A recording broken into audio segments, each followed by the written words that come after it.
Hello, good morning everyone. Ayan, so ito pong update natin ito ay Pitcha 7. So kahapon pong Pitcha 6 ay na-update ko na rin po ito. So bali pang second draw na po ito ay pang second day. Ano, so pangalawang araw po ngayon. So kung may nakikita po kayo dyan, may mga check yan, tapos may mga ano. So ibig sabihin po, nireview ko yan. Ano, nireview ko siya, tinignan ko kung meron po mga lumabas sa sumada ko. So kadalasan po, isa yung nakuha at isang puntos. Ano, so 1 point. Isa lang po yung nakuha natin sumada kahapon, yung Paranaque, okay? Yung Paranaque po ay 32-3, tumbukan, ano? So, yan po yung lumabas kahapon. So, makikita niyo po yan na nireview ko po yan isa-isa kasi makikita niyo po yan lahat yan merong tuldok. Kasi tinitingnan ko po doon kung lumabas po o hindi, di ba? Hindi ko naman malalaman kung merong tama o wala kung hindi ko siya nireview.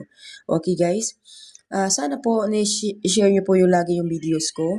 Sa mga mag-share po, sana manalo na po kayo ngayon. Ayan, sana marami pong blessings ang dumating sa inyo.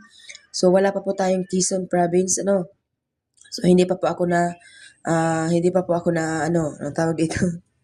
Hindi pa po nawawala yung tampo ko sa Quezon, charot.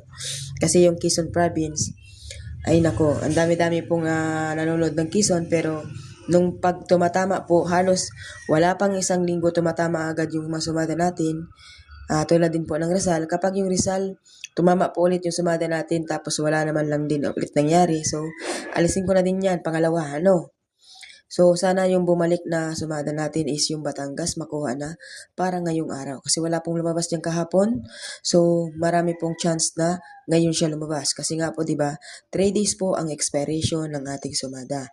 So, malaki ang chance na lumabas siya ngayon. Kung sakali man po guys, hindi ko pinalitan yung isang lumabas dyan, ay wag na po kayong mag-alala dahil ang numero po ay pabalik-balik lamang. Ano? So, minsan nga po ay isang numero na lang ang pinapalabas, yung isa na lang ang pinapalitan. Kaya wag po kayong mag-alala ng hindi natin pinalitan yung isa dyan. Kasi po, pabalik-balik po ang numero.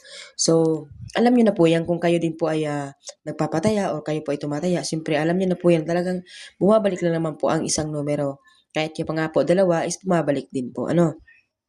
So, dyan lang po kasi yan mag-iikot-ikot kasi po ay hanggang 40 lang naman yung numero or hanggang 38, di ba?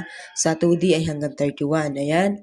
So, sa mga nais pong tumaya ng online, subukan nyo rin pong tumaya. Kung gusto nyo pong sumubok ng taya sa akin, so pwede naman po, ano. So, yan pa ang ating sumadat today, guys. So, sabi ko nga sa inyo, Paranaque lang yung nakita natin dito. Tumbok 32-3, nakita ko kanina pag-review ko.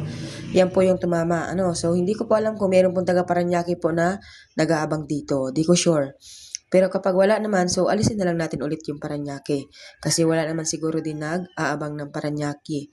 Kasi pag wala din po ako napapansin na talagang hindi na. Kasi para makabawas guys sa ano natin. No, so nakakabawas. Kasi masyado pong marami, di ba? So akala siguro ng iba, simple-simple lang po yung ginagawa ko na pagsumada. Hindi po. Kasi nga po, lumalabo na yung mga mata ko. Halos di ko na makita, ano. So, yan po ang ating sumadat today. Maraming salamat po sa mga mag-share. Sana po may blessings pong dumating sa inyo. Good luck everyone. Have a nice day.